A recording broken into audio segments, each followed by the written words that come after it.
Welcome to the Nerd Party.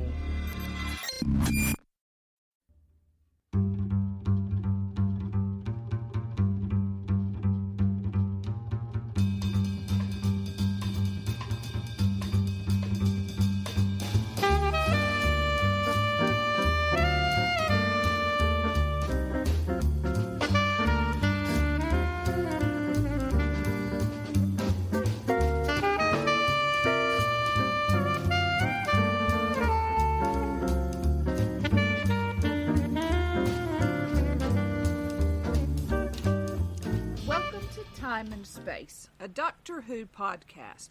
I'm Jessica Nunn. And I'm her husband and co-host, Philip Gilfus. We like going over series of Doctor Who, kind of talking about it all together. We just talked about the Third Doctor, his last series. Yep. We've started the Fourth Doctor. We'll see how that goes. Yep. New Doctor, new producer, all new of everything. These things are true. Mm-hmm. But we decided we're going to talk about Series 3, but not the Second Doctor. No, we're talking about the 10th Doctor, Series 3. And with that, we're going to bring back someone who is seeing it for the first time, and that is friend of the show, Charlene Schmidt. Char, how are you doing? Hello, I am doing very well today. How are you guys doing? Doing all right. So, you've had a slight break in your watching, so before we get into Series 3, you want to maybe talk about your experience of watching Tennant's third season second season. Yeah, well, I went back and I looked at when I started watching this season. It was a full year ago. I started watching this season in November of 2019. Then we got the new season with the 13th Doctor in January. Watched through that, so I took a break on this. And then I don't remember what happened this summer because time in 2020 is a really weird thing. And a lot has just simply passed me by. And then so this fall, you were kind of prodding me a little like, hey, are you watching Doctor Who or no? And I'm like, yeah, I'll get there. And so then I started it back up, and here we are. And it finally happened. Well done. Well, thanks to this season, you've been introduced to a very infamous phrase in the Doctor Who fandom, and that is the ball of timey-wimey, yes. That is the first time that phrase was uttered? Yep. Okay, yep. I didn't know for sure, but it was my first time hearing it, and I just thought, he said it! He said it! So, yes, I'm sure we're going to have many moments here of letting you know this is the first time. But, all right, cool. Speaking of first times, before we get into individual episodes, let's talk about someone who's new to you, and that is Martha Jones. Yes, so Martha. We barely knew you. What did you think? What did you think of her? You saw Rose leave. You got to have Donna for a hot second in the That's Runaway right. Bride, and now you have Martha. So what'd you think of Martha as? I really liked Martha from the get-go. She's smart. She's a doctor, for crying out loud. She's, of course, got to be intelligent, but I really like kind of just how she immediately got her hands dirty and immersed herself into the role as the companion without even really realizing it. She just jumped in because that's what she's doing with her life, generally speaking. She's there to help. She sees a need. I can help with that. She does it. And then she goes on this wild and crazy journey as a result. I loved Martha, and yet the whole time I'm realizing that the Doctor is only thinking about Rose most of the time. Like, there's some serious rebound syndrome going on here with Martha, and I feel bad for Martha. There's a reason why she decided to stay home after one season. I'm not here to be anyone's rebound, Yeah, it's unfortunate because Martha is awesome. I could watch 5 or more seasons with her. She'd be great. But it just really, I guess, wasn't in the cards. There's a lot of angst between Martha and the Doctor, in my opinion, which stinks. They work together well. Yeah. So obviously we went from, I don't know, however you would define 9 and Rose, but at least with 10 and Rose, I don't think it's too crazy to say there was a romantic relationship there. But now with Martha, they go the route of, she has a crush on the Doctor. What'd you think of how that played out? Well, kind of anticlimactically in a way. She's kind of pining from him, thinking and maybe hoping that somewhere along the way, maybe he'll match her feelings, and it's just kind of a no-go. So you can only hang around with that for so long. I get her point of view. Yeah. And how did you think her ultimate departure was handled? You know, we have Rose being left behind in an alternate dimension. You know, in Doctor Who, there's only so many ways that they have. Well, I was going to say they did do alternate dimension with, I don't know, some of them. But anyway, how would you think of how they left Martha? Just her own choice. It's not often the way they leave. I kind of like the fact that she left on her own terms. She said, this is it. I think I'm going to go spend some time with my family. And given what her family went through this season as a result of her adventures with the Doctor, I really don't blame her. It's been really interesting seeing how the family members are or are not affected by the companions being gone. Because we had Rose's mom who, I mean, she started to embrace the whole thing and got involved, whereas Martha's family is, I mean, they saw a whole different side where this is scary and it's dangerous and what the heck is going on and why are you with this guy? And I think a lot of rational people in the real world, if this were actually happening, we would have that kind of response, right? So it made a lot of sense. And after you've been through so much danger, after so many ordeals, you probably do want to be around the people you're closest with. So it made sense to me that Martha wants to spend more time like with her sister and her mom and her dad and make sure they're okay. And as sad as I was to see her go, I totally got it and thought, well, they're leaving her off in a good place. And of course, and I don't know if this is going to happen, there's always room to come back. Well, this isn't a spoiler. I mean, I can tell you that, and I don't have the details, but broadly speaking, I think there was a thought of seeing if Freema was interested in joining Torchwood. Oh, the series. Okay. The organization and the series. It did not happen, though. She does come to Torchwood for a couple episodes. Oh, does she really? Okay. It was just, it was just never made permanent, whether, whatever reason, because, Freema's gone on to other things. But anyway, so that was an initial thought. Question for you two. So I don't know a whole lot of behind-the-scenes drama or insider info or anything. I don't really research a whole lot of that. Certainly before we do this show, and not a whole lot after. Was Freema just not that interested in continuing with Doctor Who, or was this a point where her career was massively taking off and she had offers for a whole bunch of other projects? Was there a reason why she did only a season? The answer is I don't know. Yeah, I can tell you, I don't have, the timeline may be off, but I know she was on Law and Order UK. She kept working in British television. And I'm sure she did other things. I mean, the only thing that, Sense8. But that was several years later. Oh, and of course now she's on. Oh yeah, the medical shows. Yeah, in America. I forget the name of it. I don't keep track of them all. No, crap. What is it? You can Yeah. Google it while we're talking. Yeah. Here. But anyway, she's busy. Yeah, she's in America now. Yeah.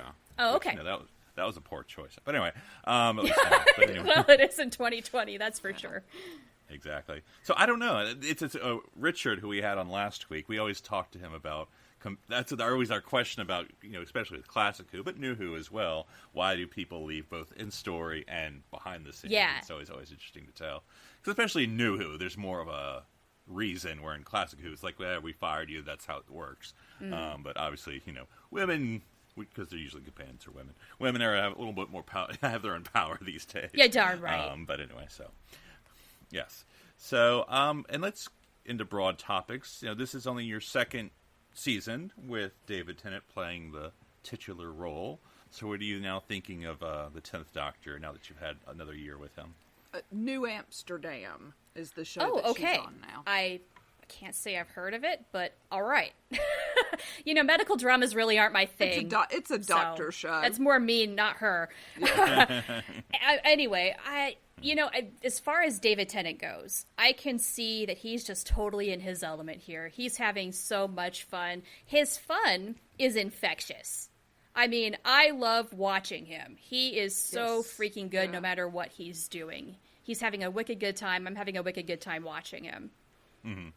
And not to I'm not doing the nerd thing of which one's better, but as far as comparison, how is it between him and 9 and even 13? Ooh, Well, I mean, yeah, that's different. 9 is a much more dark type of personality, whereas David Tennant's Doctor is, I mean, he's just kind of like Jim Carrey on acid sometimes. I mean, he can really go anywhere.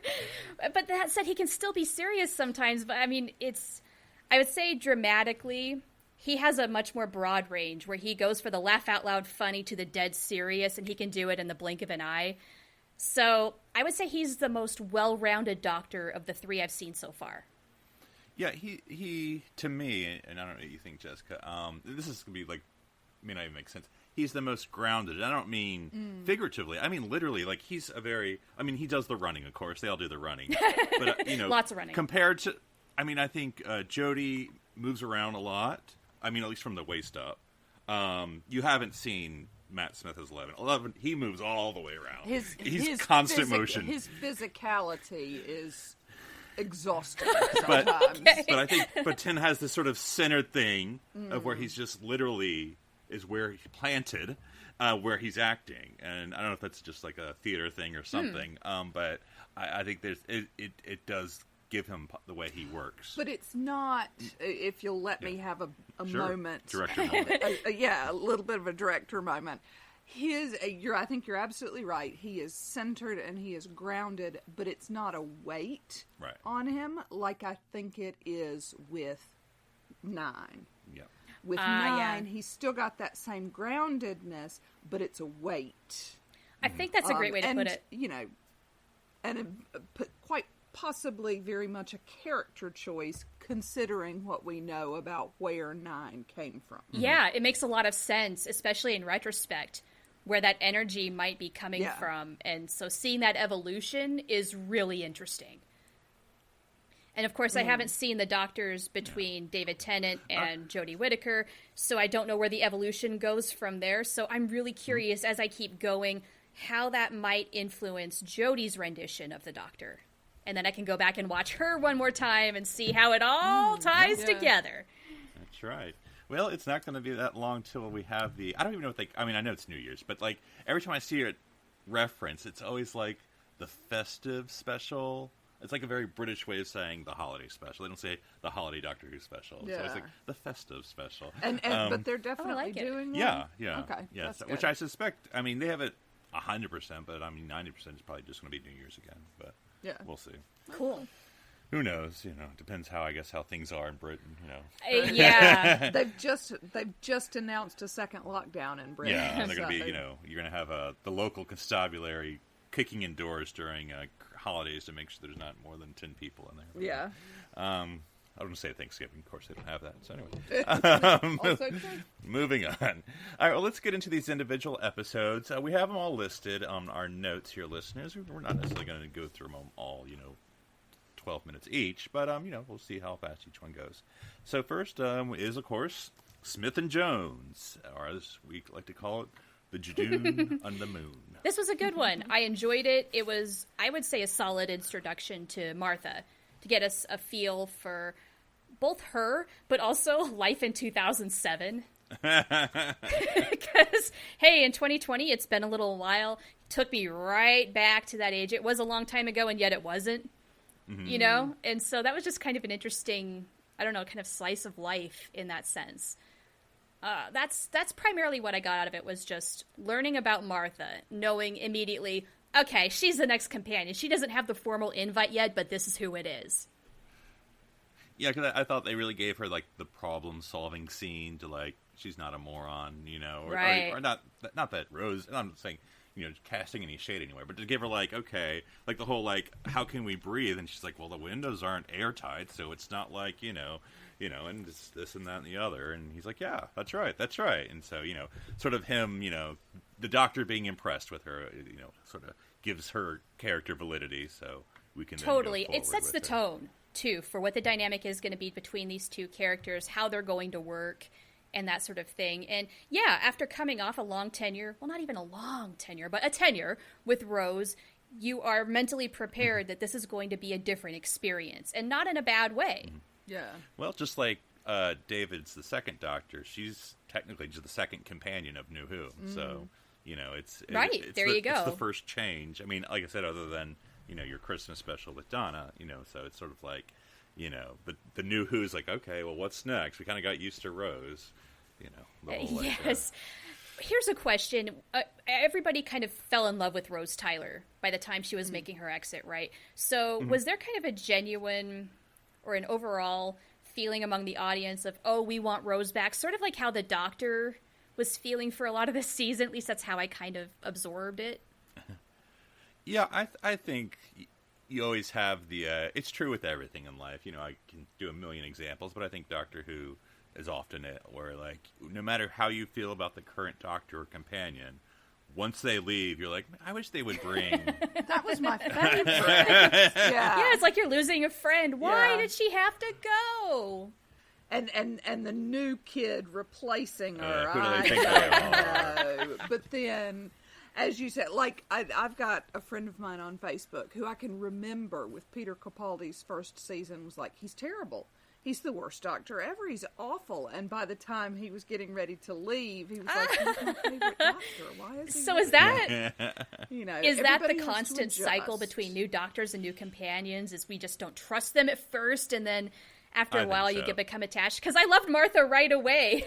This isn't how Doctor Who's I loved supposed Rose, to be. but I mean, I liked this new flavor of Martha. Just thought she's going to kick some ass. I like it. I think that there are like the 12th Doctor, and obviously Bill, who, She doesn't know. but I'm talking to you then. That's okay. Bill's leaving was awful, and I hated it, but I was aware that we were getting a completely new cycle, and so looking at 13's companions coming through, I didn't have that sulkiness. So really, the writing sets the tone. Yeah, I think it can in a lot of ways. Like if it prepares you. And then, and I can't go back in time and tell you everything, but of course, Martha, Freema is the first main companion of color in Doctor Who. Oh wow! So in 2007. Well, then it was about time. Yeah. And so whatever. I say controversy, I don't think it's a controversy, but how things are, people still talk about Jodie as... Yeah. But anyway, come on, guys. To the extent that I'm sure there was reaction in some quarters, that may have whatever. But I think she did a good job, and she's one of my favorite companions, so...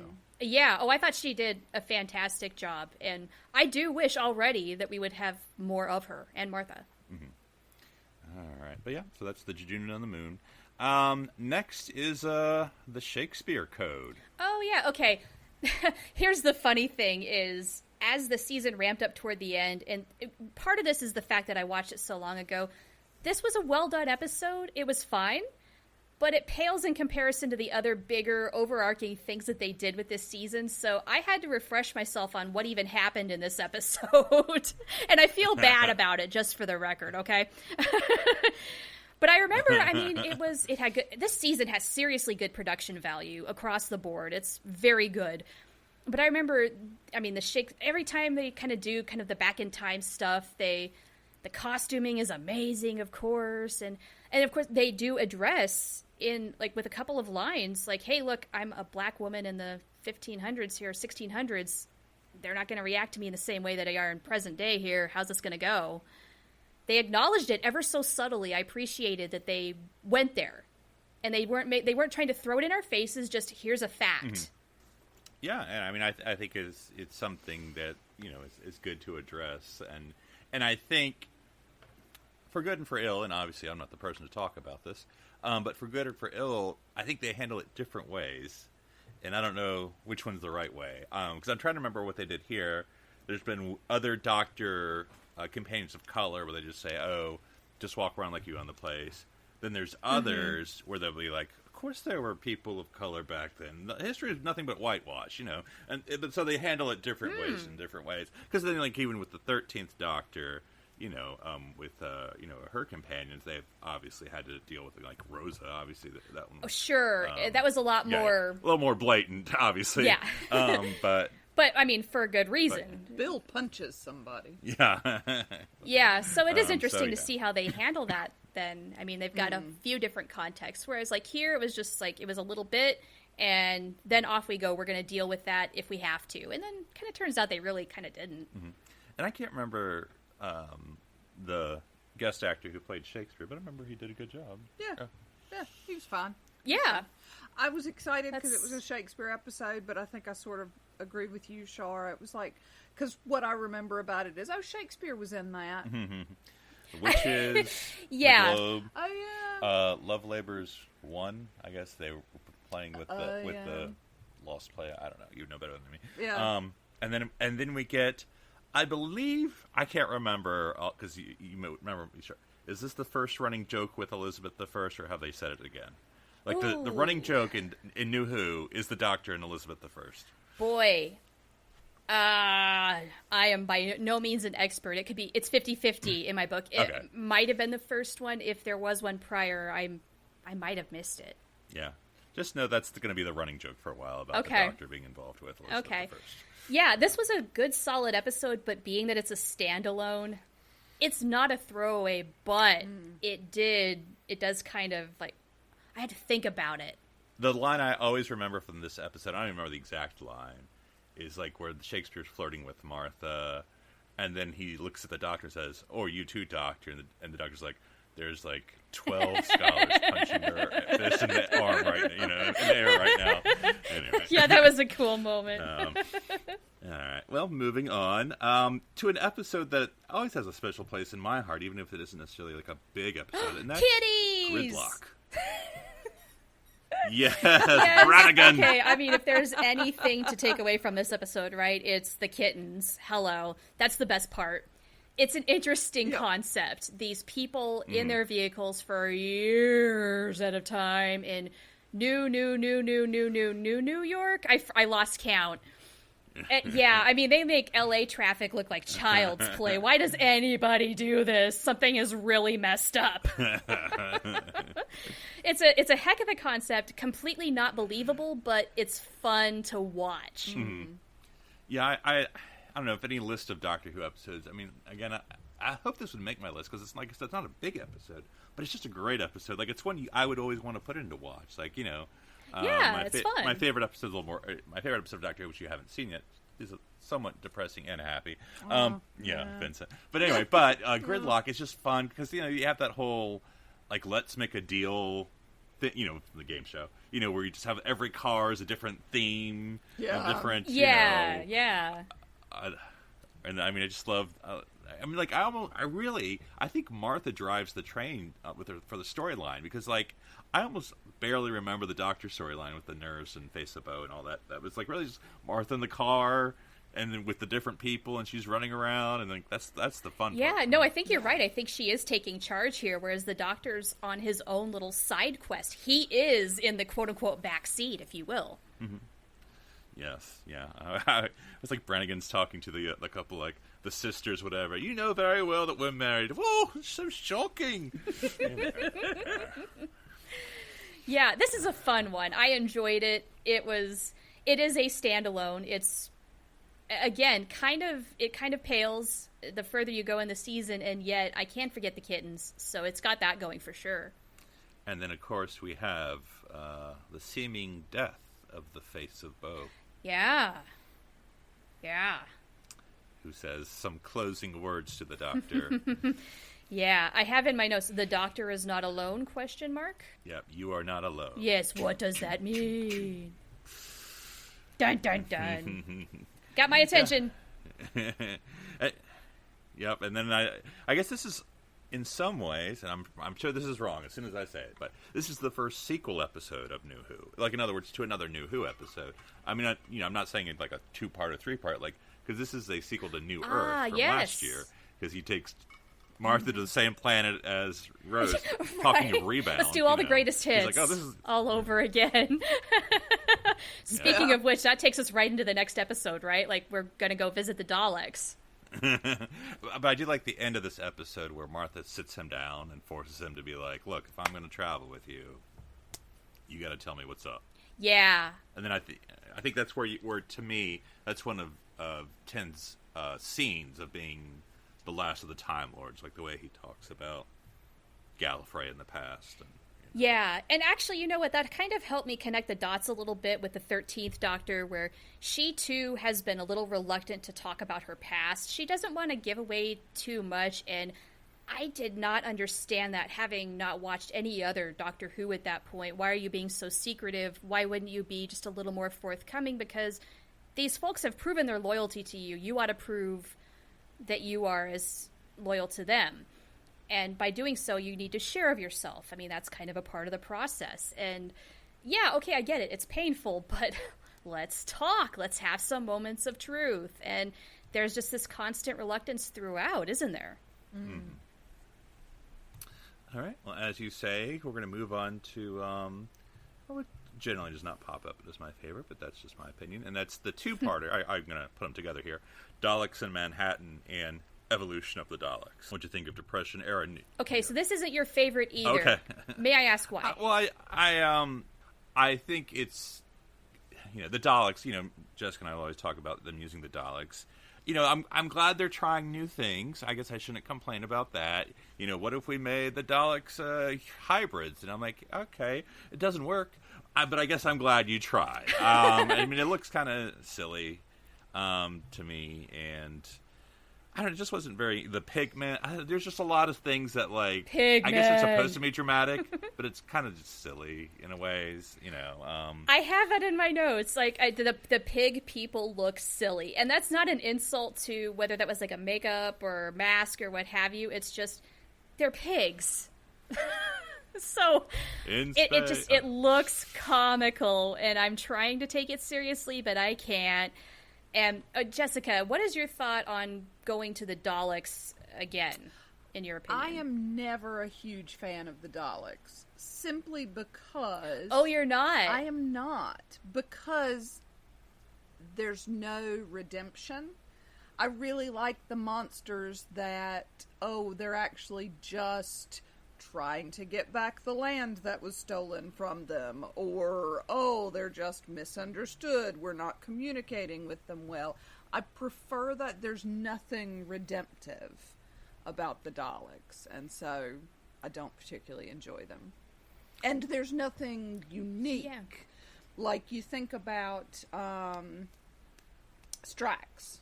Yes. His entire race is... The Sontarans. The Sontarans are... Which you're not familiar with. Not, you'll see. But they're not dissimilar to the Cybermen and the Daleks in that, they are all regimented and all the same, but then Strax is there and he's different, and there's something, there's something interesting, and to me there's just not a lot interesting about the Daleks. Okay, I don't know. You're validating my point of view so hard right now.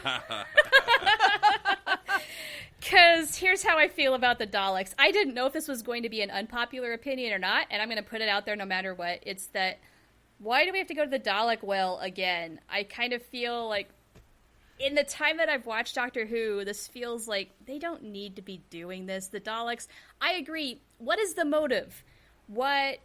You need the villain, the evil side of things, to have a really good concrete motive. The only thing that I can surmise, at least at this point, and maybe it's because I've not gone back and seen the very beginnings of stuff, is what is their end goal? What are they really trying to do? What is the mission? Are they just trying to destroy and take over? Is that it?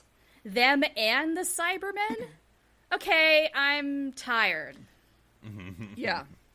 And I think, there are times when it's, did you ever see the 13th Doctor New Year's special? I want to say Christmas special. Oh, you know what? No, I didn't. Yeah. You know why? Because on Amazon, you have to buy that separately, and I haven't done that yet. Okay.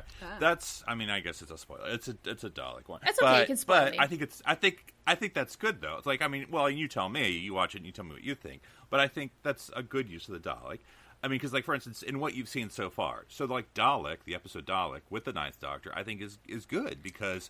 I didn't hate that one. It's almost reintroducing the Daleks, of course. Okay, sure. And also telling us a little bit about the Time War. Yeah, and you see how the Ninth Doctor, how far he goes, and Rose has her... there's something to say there. I think... Yeah, that's dynamic. There's actually some stuff there. I agree. And so I think if you can do a personal story, you can... And I think another good use of them is an epic story, which you had with the Ninth Doctor. I'm going to make sure I get everything right here. The Ninth Doctor, his two-parter, when he leaves. I'm not saying it's I don't know. But, I mean, that's an epic story with the Daleks, And then I think even with the 10th Doctor, with the Cybermen, the Daleks, like, it's this big story. Like, or it's anything special. But, I mean, like, that's when I would want to use them. Either use it personal or epic. So, like, a story like Daleks Manhattan, it's not personal or necessarily epic. It's weird. It's this middle thing. I'm like, Yeah, that's not that I didn't enjoy these 2 episodes. Because, hey, flappers, hey, it's fun. It's timey-wimey, blah, blah, blah. But, yeah, Daleks, okay. Could we have not done something else? I feel like there's better potential for an Alien of the Week in this kind of situation. Am I wrong? No, and I think I was just going to add to that, sort of running through, because I know that we're coming up on Blink. The Angels also don't have a redemptive arc, but they up the stakes a little bit every time with the Angels. Yes. To an extent. Yeah, not just. I'd say enough and so, to keep it going. Yeah, there's something a little bit new every time. Every appearance. Almost every time. I don't like the Angels in the River Song. Right. But, yeah, that's later. But, yeah. So I like the Angels, but I don't like the Daleks. But you do get Spider-Man. This is true. Spider-Man. I was not expecting Spider-Man in Doctor Who. Andrew Garfield. Yeah. There you go. Well, is he British? Then he's going to be in Doctor Who. Of little mind. But yeah, he's British, so he's going to end up in Doctor Who at some point. Yeah, there's only 2 properties: Harry Potter and Doctor Who. Yes. So we move on to speaking of awkward special effects. The Lazarus experiment. Okay, this was an interesting one. So, I mean, they're really trying to threaten. Oh no, this can't be it for Martha. Dun dun dun. At the very beginning, I remember that part. I don't know. I think she does great here. It's good stuff. Also, I have in my notes. This is Doctor Who's take on Threshold, the Voyager episode, the infamous Lizard Voyager episode. Philip, in particular, what do you think about that statement? Yes, yeah. I could agree. I think Threshold still wins for however you want to define that statement. Okay. Yeah, win? Question mark? Yeah. Do you really want to win, though? That's the question. We get more, if you wanted it. We get more about Martha's family. You get more about her dad. You get more about his girlfriend and her sister, or Martha's sister. Yeah. More about her mom, if you didn't. And then she needs better taste in men if she really wants to snog Lazarus guy. Yeah, and then Mark Gatiss, who obviously has many gifts, but I don't know, the old age makeup. I don't know. Again, I don't want to complain. I mean, just I don't know. And then the special effects spider, whatever he turned into. Yeah. It was. It's a fun ride. This is a fun one to watch. It's a journey. But I do like that we do get to know Tish a little bit, Martha's sister. Martha kind of, at this point, knows that her place is with the Doctor. And so she just runs with that entirely. And this is a bad guy who deserved to die. And this is where I questioned, are they going to kill Martha off? Are they trying to foreshadow a little bit? Mm-hmm. And I wondered. Yeah, it can happen. I don't want to, So, I know it's not out of the realm of possibility, so I thought, are they trying to ever so subtly hint that Martha's going to be an ex-Martha soon? All right. And then sort of our, not to say this is a bad episode at all, but this is, when we were chatting, weeks ago when you were watching, I said, okay, you're going to have this one more episode, and from after this episode, it goes at 100 miles per hour after this. Yeah. So our appetizer, and what's going to be a nice meal, is 42. Yes. So this is Chris Chibnall's first story in Doctor Who. Yes. So what'd you think of 42, which again is kind of a Martha story? Yeah, so first up, #vote Saxon. Yeah, that's a thing for sure. Martha gets the keys to the TARDIS, and I have an alternate episode title for this one. Right. The Daft Punk Killer. Because that's what it made me think of. So, yeah, this one has a really interesting use of silence when they use it. Long silence. It's incredibly effective. Martha really needs to call her mom at times in this episode. It played with my emotions in a way I wasn't expecting, and I'm not sure what I was expecting exactly, but I don't know. This was an interesting one to me. What did you guys make of this? Well, I think we did a whole episode about it, just because it was a Chris Chibnall episode, so that's what we wanted to look at it. I think it was before a 13 series even started. But anyway, I think it's interesting to look at it now because I can't remember the name. The 13th Doctor episode in her first season, the T'Challa Conundrum. Oh boy! But basically, the one when they're on the medical ship, they're on the medical spaceship. But it's because the beginning, the Doctor, who's hanging out with the Doctor, and he ends up like dying in like the first 5 minutes in the escape pod. But to me, that relationship is kind of like the assistant that's hanging around with Martha. Like you're almost, because they build up this, it's almost a romantic relationship, almost like they do in like 5 minutes. And it's very believable. They have good chemistry. But you're almost scared that they're going to die because they're like, that thing is, escape pod's about to hit the sun there at any second there. It just, I think, really, really works with those two. So, and it's also an interesting, as a writer from a story point, to make an episode that lasts, like it's a real-time episode. Like, this is like an episode of 24. It's called 42 because that's clever. How long the episode is, 42 minutes. I wasn't sure what the 42 was really going for. Okay, that's cool. Also, hearing what Martha's mom heard out of context, actually with no context, she must be so frightened with whatever she thinks Martha is doing with the Doctor at this point. I feel for her. I empathize. Just, what the heck do you make out of all this? And, I mean, there's nothing more British than a high-stakes pub trivia. So that's...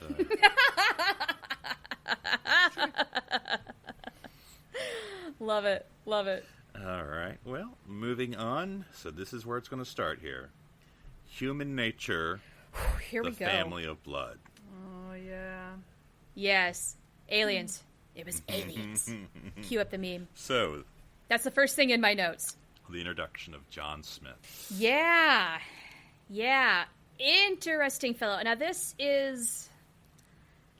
I mean, this is a much more dynamic villain than the Huge. That's, just kind of the monster of the week or what have you. No, this is crazy. It's a good time, but I think the more I watch pretty much this point of the season and going forward, the more I'm really going to appreciate. These are the gifts that are going to keep on giving, right? Like, there's a lot more layers to this than a very basic episode. I can tell you with only one watch under me, I don't fully understand everything that's going to be going on from this point forward. It's like, as a group cosplay, like, to go to a con, and if you saw someone dressed as, like, the scarecrows. Or, like, the little girl with the balloon. Oh, my God. I mean, it's just like, it's, but just having... if you remember, I mean, to talk about David Tennant acting, David is John Smith, sort of the very antithesis of the Doctor. Both very smart, don't get me wrong, but he's more of a pacifist, and much more, I guess, this imagination and these dreams I have, and they're so silly, aren't they? And then, falling in love, or, having, these feelings with, the other, with the young lady and all that. How do you think it would... how David Tennant did those parts? David Tennant's a genius. I love David Tennant. So good. I loved the world. Because you're sad when he leaves. Yeah, that says a lot. And that's the sign of a... Yeah. Now, Char, you're talking about Star Trek Voyager parallels. Isn't this Doctor Who's Tuvok? I hadn't made that connection, but maybe. I have in my notes, is this That's a right. Tom Riddle versus Harry Potter kind of situation? I'm not sure if that really relates, but that's what I put down. Mm-hmm. Also, jealous Martha is jelly. Well, this is as we, and for good or ill, and perhaps it's ill, she's relegated to the help as a person of color in this time and place, and being treated as such, very unfortunately. Yes. So she has to... Yeah, I mean, she's got to wear a maid's uniform here, and my first reaction to that was a little bit, oh. Yeah, she's bleeding from how much she's biting that tongue. Yeah, sure, but, right? But at the same time appropriate, sad but true. Mm-hmm. Yeah, I mean, gotta fit in. It sucks. But, yeah, I cringed hard. Watching this, I'm always like, oh, it's the kid from Love Actually. And then I try to then keep watching it. Oh, man, and when they revealed when the kid had the stopwatch, oh, man, first time watching that, I was just, oh! I kind of barely started getting a sense of what I thought this episode might be doing. Mm-hmm. Just because I was like, the moment I thought I understood what was going on, I wasn't really sure exactly, like, they're the aliens, the doctor became human, ? The flashbacks, I kept putting in my notes, this is a hell of a concept and I don't think I understand it. Damn. And then, it might have been because I was 2 drinks in a lot of times when I was watching, but at the same time, just, wow. They're going for some high-level stuff here. It really did knock up a level. Yeah. For sure. And I'm blanking on her name, but the actress is usually a comedic actress. Joan, she's spaced, right? With Simon Pegg. Oh, yeah. And I can't blank her name, but she's usually a comedic actor, but obviously played a very much dramatic part here. I think she did a great job on her part. I mean, especially those final scenes with David playing the reluctant John Smith, who does not want to have any part of this at all, and then once he does make the change, her reaction to, I want my John Smith back. Yeah. Yeah. This is a heck of an episode, I'll say that much. I need to watch it many times over. One, just to refresh, but then also I need to absorb a lot more about what they're doing here. One episode in is not enough. I would recommend Googling... I don't know how to Google it. But anyway, they, during lockdown, in the UK this year, there was a lot of Doctor Who stuff that was made by the creators. One of the things, and I don't know if it was Stephen Moffat or I don't know who did it. It might have been, I don't know if it was Christian or Stephen. But anyway, someone did a sequel to this. Oh, really? With the girl that's stuck in the mirror. So they did another story of the Doctor, the 13th Doctor, encountering her again. Okay. So it's like a little animation, like a little storybook, the way they did it. But anyway, it's so is it like up. Is it an actual book? I know they released supplemental materials. I've not gone into watching them yet. Yeah, it's like an animation, is what I nice. I mean. Yeah, so okay, cool. So yeah. But yeah, I do love that ending of the very, because voiceovers are always tricky. Sometimes it's cheating, but this one I do like the. We understood why the Doctor he was being kind, and it just shows all the wrath of the Time Lord, of all the punishments he handed out to all of them. Gotcha. Interesting. That's one of the cool things about Doctor Who is there's just so many directions you can take spin-offs into. There's always a continuation. You can always find something to work with.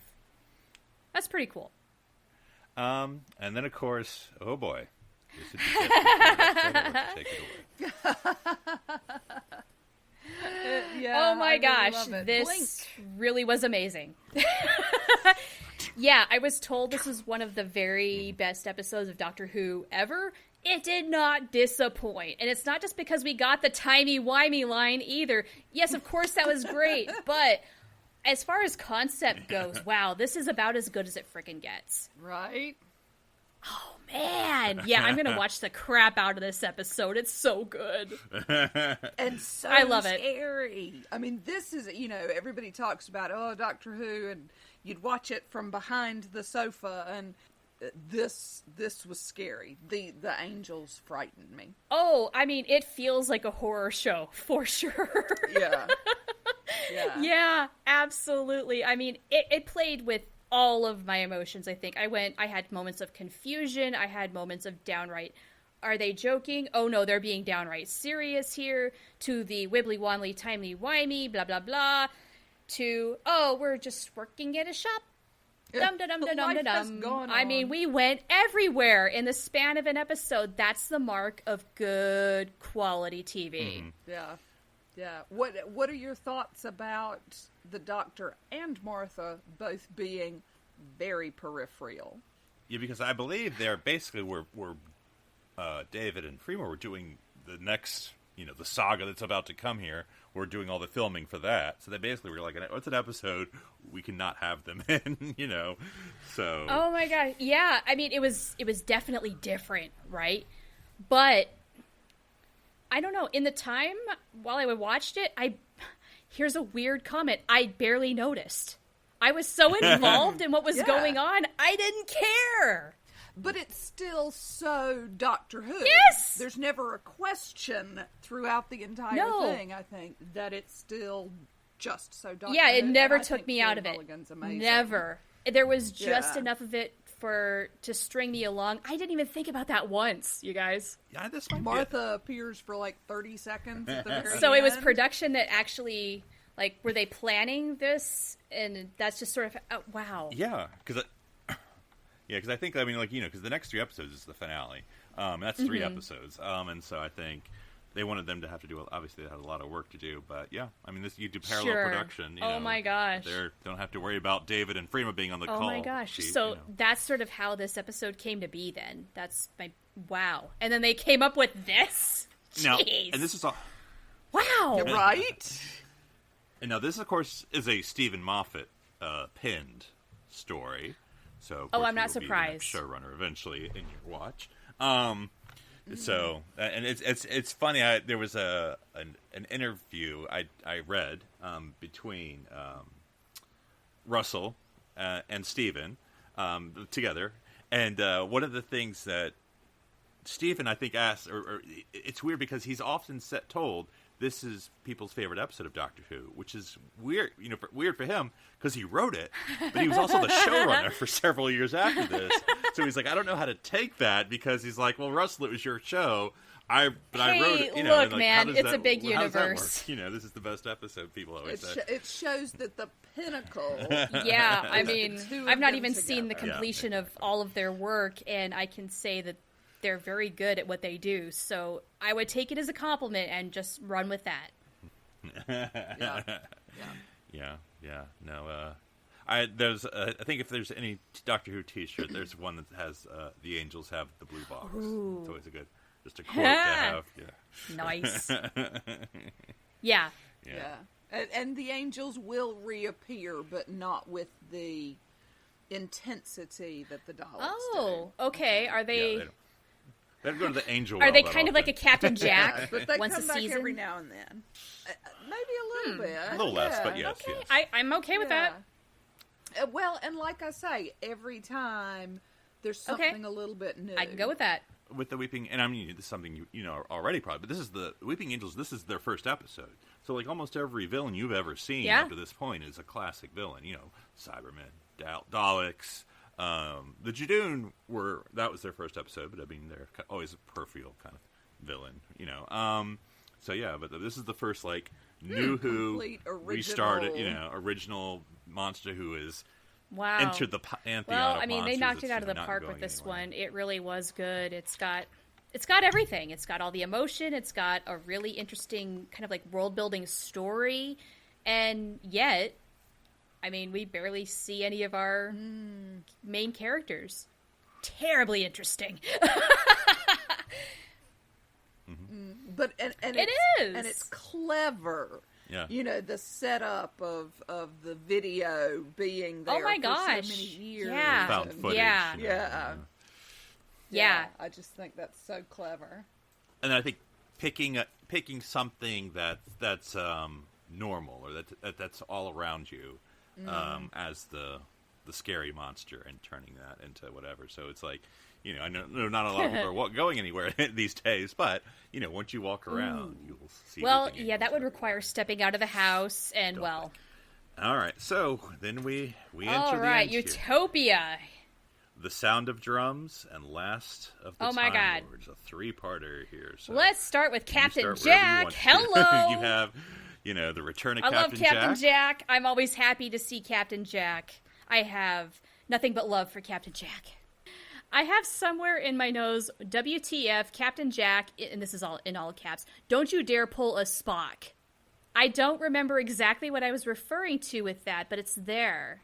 I don't know. Yeah. Did Captain Jack have some work done, by the way? That was a question I had. I mean, I'm not judgmental. I'm not judging it. I'm just wondering. Probably. I know he has by now. Did he earn enough just to get a little done? Yeah, well, I think if you remember Captain Jack in Fugitive of the Dune, which I know has been a second, but and I don't know if you'd seen Captain Jack before that, so you probably weren't able to compare. Oh, okay. But, there was a lot they of used the beauty light. But anyway, so that's fine. Yeah. That's fine. Yeah, that's the magic of filmmaking. And we got the which I know you haven't been watching Torchwood. No, not yet. But we did get the confrontation between Jack and the Doctor. Why did you? Yeah, that I wasn't really expecting that to happen. Maybe it's because I haven't seen Torchwood. I wasn't exactly sure where that was all coming from. Yeah, because and I think I probably told you, but just in Torchwood, he has the Doctor's hand from when the 10th Doctor lost it in his first Christmas special. Okay. And so he's been trying to find the Doctor with it, and that this is just sort of, it's not a spoiler, it's sort of the setup that basically at the end of the parting of ways with the 9th Doctor, Jack basically ended up in 19th century Earth, and so he stayed around Cardiff because he knew the TARDIS had to recharge there.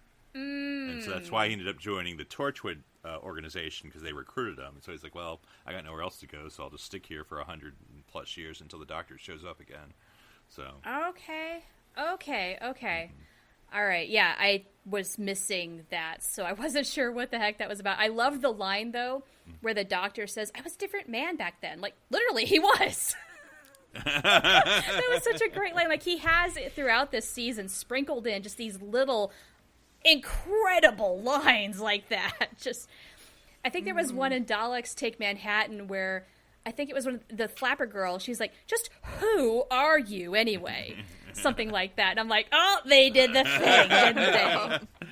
Yeah, there's a clip I'll send you. I don't think it's spoiling, but it's all the clips of Jack flirting, and it's basically from these 3 episodes where it's like flirting with Martha, flirting with the blue girl, flirting with everyone, flirting with and Doc's like, stop it! What? I can't even say hello to anyone. I mean, Captain Jack is going to Captain Jack, am I right? He is going to flirt with everybody. That is what I know of Captain Jack. He wants to have a good time. Mm-hmm. and then we get Derek Jacobi. Yep. As Professor Yana. Yes. Yeah, Professor aged himself down, ? Exclamation point. And my last line with notes for Utopia is, holy S, this is intense. Boy, they ended on a note where I was so glad I could keep watching and didn't have to stop because I was so plugged in. Just, whoa, what are you doing here? Holy crap. It was crazy. Do you remember what you thought? Do you remember what you thought when you saw his pocket watch? Ooh, just, I think I audibly gasped. Just, oh, okay, now what? Give more. I need to know more. I need to understand all of this. I mean, wow, it's super good. Super, super freaking good. I know I'm being really glib, but just, it was taking my breath away. It really was. And then were you expecting to meet John Sims as the Master? No, I had no idea the Master was coming. And of course, I met the Master with 13th Doctor.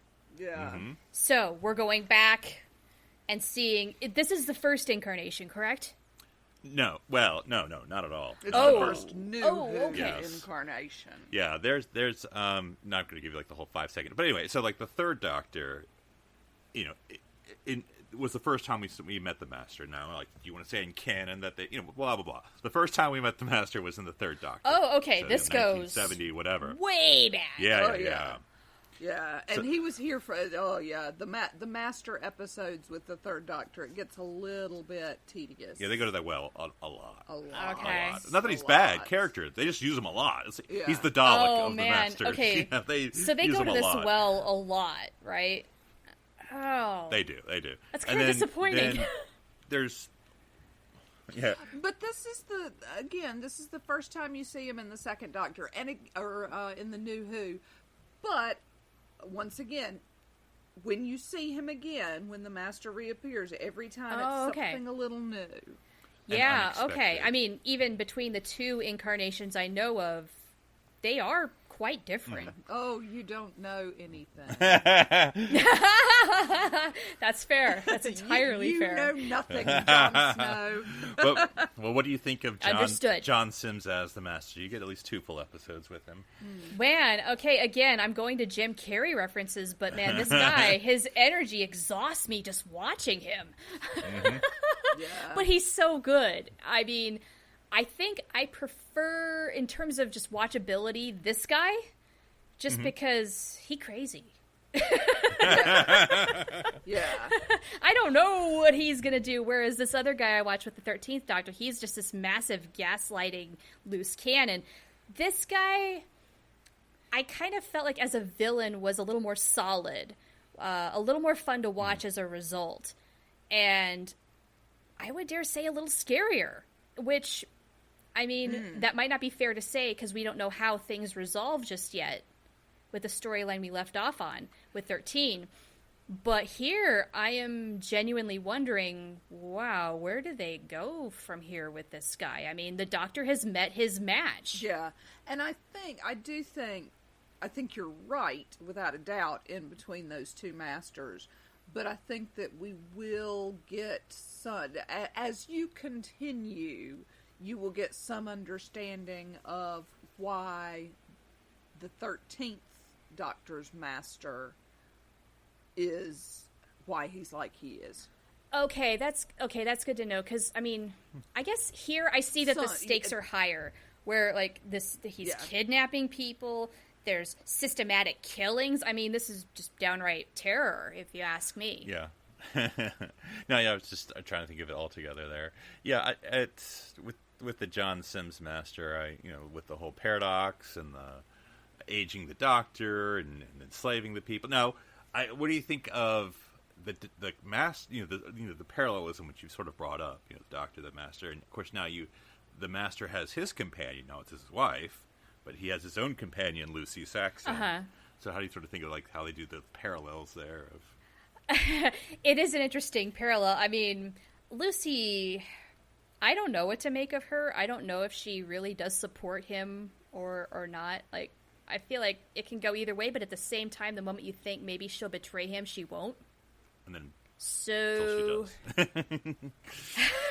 Right. So that played with me a lot, going back and forth, wondering if she was going to be the foil that ruined everything for him. And then we sort of play with what I think is usually the 10th Doctor's theme, the last of the Time Lords. And so when confronted with someone's alive, but of course it's the Master, of course. Yeah. Oh my gosh, that was a big reveal because, I mean, to my knowledge, yeah, that was the case. And then you're telling me, no, it wasn't? What's going on here? But then kind of again with the 13th Doctor, like, oh, there's more Doctors. Again, playing with that. Again, don't know exactly where that's all going because they didn't. They only gave us a fraction, I think, of what I hope they have in store. But just, yeah, it's like, oh, everything you know is wrong. Try again. Yeah, there's a line in this episode, The Sound of Drums, where they said the last president of America. And I'm just thinking, okay, you are really gut-punching me in 2020. Were we on the verge of a very important election? By the time this is released, we might know what has happened. But when I watched this episode, I was just, that's too real, guys. Stop. I can't. I'm using this show to escape from the reality of our situation here.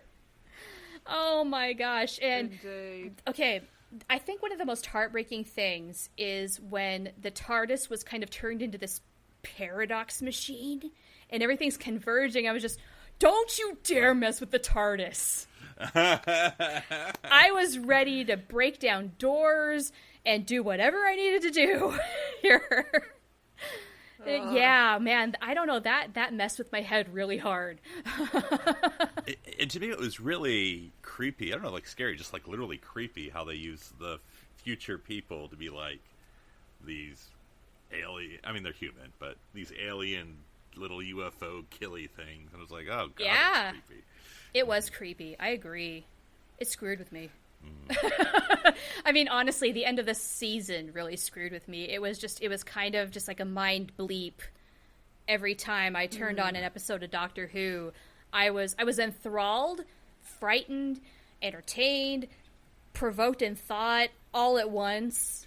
It was, it was an experience. I think this is the highest level experience I've had with Doctor Who, where just, wow, they're going for some serious concepts. They're really going on a completely different plane here. Yeah. Wow. And then what'd you sort of think of the ending of Martha walking the earth like Kung Fu? And then everyone believes. And then, magic. And then Master defeated. Or is he? Right? Yeah. I think maybe, you know what? This may be your Spock reference. This is Star Trek 2. That's what it is. Is it? Okay. Oh, he's dead. He's dead. Wait, why are you showing the coffin on Genesis planet? Maybe that was it. Yes. Oh my gosh. Well, okay. Yeah, this episode does a lot. It wraps up the whole thing where, okay, it's confirmed. Martha loves the Doctor, but she's got to do what she's got to do. And I just remember thinking, it makes sense that you want to stay, but just damn it, don't go. And yeah, the Master's death, it's sad somehow because of what it means to the Doctor, and yet, like, am I really supposed to feel that way? I'm all over the place with this one. Martha's so incredibly brave here, I think. Yes. Doing her work. Captain Jack killing them all.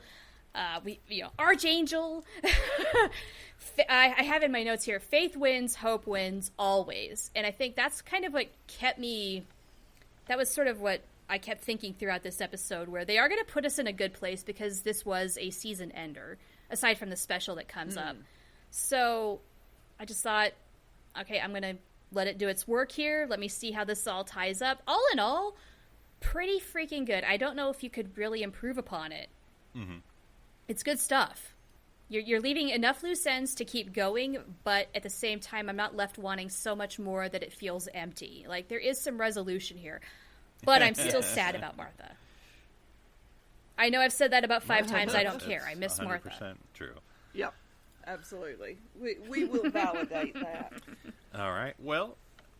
Yeah, this episode almost gave me hope for the human race. Just think about the Doctor whenever you're in trouble.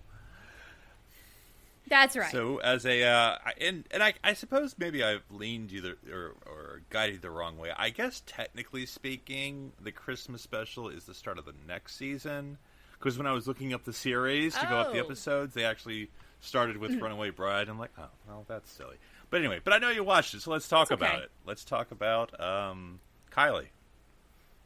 Kylie Minogue, yeah, Voyage of the Damned. This, it was Titanic in space! I mean, for a holiday special, it was fun. It's not necessarily the most remarkable thing they've done, and yet, I mean, the production value is great. It's just, as a story, I mean, when you're especially coming off of this season, the rest of it, it's a complete departure from what they were doing. Like, I really had to shift gears to get through this one, where this is a much more, I would say, kind of like average, typical kind of episode of Doctor Who. It's not quite as high level. It's just a fun adventure with good special effects and that sort of thing. That's great. I had a good time. It was robots. Just a gear shift. That's all. Russell Tovey. Oh, that's right. Oh. Alonso. Yes. Alonso. Yes. Alonso. There you go. Yeah.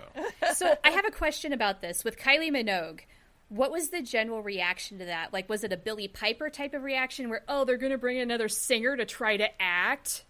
Oh God, no. Okay. No. Okay, good, because I thought she was great. Kylie Minogue. She's royalty. Is the royalty. Yeah, okay. She's royalty. She's more royalty than the royalty. Okay, I didn't know that. Yeah. Oh, yeah. Everybody loves Kylie. Kylie is queen. Okay, all right. You can tell I'm not British when. England. Which is interesting because she's not British. Right, she's Australian. She's not British, but... Nevertheless, okay. Yeah, but... And because the British watch the Australian soap operas, and that's where she got her start, so she was on the Australian soap operas with Jason Donovan, who is... a little bit of a crown prince still in England, although he's not aged well. And then she started her pop career. Okay. Yeah, everybody loves Kylie. This was a coup. So this was a serious get, and people were all about it. Yes. Yeah, it's. I mean, I say this in a good way because I know it's a derivative term, but stunt casting, basically. Like, yes. Yeah. Absolutely. Okay. I mean, and hey, if it worked, so be it. At the same time, I fully figured out fairly quickly she's not the next companion. She's kind of like she's the Catherine Tate of this season. We're going to see her once, and that's going to be great, and then it's off to something else. Is it because when she died, you thought? Yeah. I don't think. Well, I mean, that might have had something. This is to star. But okay, Stardust, yes. In sci-fi and fantasy, anything can happen. Nothing is a guarantee. There's always a chance she could come back. It's fine. Yeah, but even so, I mean, they're telling a good story here, and it was. I didn't really care that she was the sacrificial lamb. Like, okay, that makes sense. That's cool. That's good. Yeah. Though I they sort of stabbed the doctor. He's lost Martha, which he's not thrilled about, and then he actually had some chemistry with, or he did, not actually, he did have some chemistry, and then she dies too, and he's sort of like, can I not have anything really, guys? Russell Tovey. That's true. There's Russell Tovey. He gets Alonzo. You're right. Yeah, I mean, he doesn't, but and it does make me wonder. So it's fine. Mm-hmm. Okay, who is the next companion going to be? Because I looked at the previews just a little bit. Catherine Tate does come back for another romp. That's going to be great. I love Catherine Tate. She's always welcome back in my world whenever she wants to show up. But she's not going to be the next companion, right? I think it'll be very interesting, I think, this companion run. Yes. Okay. That's not telling. But I love it. It'll be unforgettable. Okay, I don't know what that means yet. That's fine. That's fine. And we got to talk about the Van Hoff foodies before we're done with this episode. Because those two, they were very memorable guest characters. You knew they were going to die, but they were still great. Oh, yeah. They like their wings, man. Yeah. That buffalo must be enormous. Representing all of the British tourist stereotype, and obviously the American tourist stereotype as well, but because it's filmed in sure. But yeah, I do like I don't know if I like it, but I appreciate the kill all the good people, only the bad guy survives at the end. Russell Tovey. Well, yes, we're talking about the jerk. He was the only one in the group. It's kind of a subversion of expectations, right? The good guys don't win. Yeah, it was a fun romp. I expect it to go just about nowhere, though, in the future. That's fine. So I guess what are you looking forward to in Series 4? I have no idea. We're going to have a new companion. I mean, I know we have more David Tennant to come, so that's fantastic. I'm always game for more of that. But as far as the way the direction steers from here, I don't know what sort of tone they're going to take. What sort of companion we're going to get to know, or is it going to be companions? I do not know. So, big question mark, and I'm okay with it because I'm just here for the ride, Yeah. Yeah, and this is, as I told you before, this is his final series. Though it goes, and I don't know how they count, because it goes long. I mean, because I forget how many episodes. I don't know if it's by episode number the same as this, but then you have a series of specials, which are a lot. It's not that's right. It's 4 specials. You told me about that. It's actually 5 because the last one's 2 parts as a special, not an episode. It's 2 movies long. But anyway, so yes, so so this is definitely a swan song. I guess I'm going into it. This is the first or the last full season I'll have with David Tennant. I'm mourning that already, just because I really really enjoy watching him. He's so much fun. He brings a very interesting and enjoyable element to his incarnation of the Doctor, and yeah, what's not to love about that? It's a good time. Always. And then in the series 4, you will get a cameo from a future Doctor. Oh yeah, of course. Okay, I look forward to finding out who that is. And a blink and you'll miss it. Not to use blink. Future companion. Okay. In the same episode. All sorts of foreshadowing here. Karen, yeah, she's in. Oh yes, of course. Yes. With the in the yep. So yeah. Okay, so it sounds like I've got some things to look forward to. Well, it's a good thing I've still got some Friday evenings free to keep watching Doctor Who. All right. Well, if folks want to talk to you about series 1 through 3, where can they find you on the interwebs? Well, the best and just about only place to do that, besides this podcast, is on Twitter, and my handle is @OhTheProfanity. All right. Well, thanks for joining us, Char, and allowing us to torture you, but we enjoy watching it again through your eyes. Yes, absolutely. Hey, thank you so much for having me here. It's always good to talk Doctor Who with you guys, and I thank you once again, Philip, for getting me into this show. Yeah, why not us? All right. Well, of course, Series 3 and all the series before and after, we hope you keep tuning in to the Doctor's many adventures throughout time and space.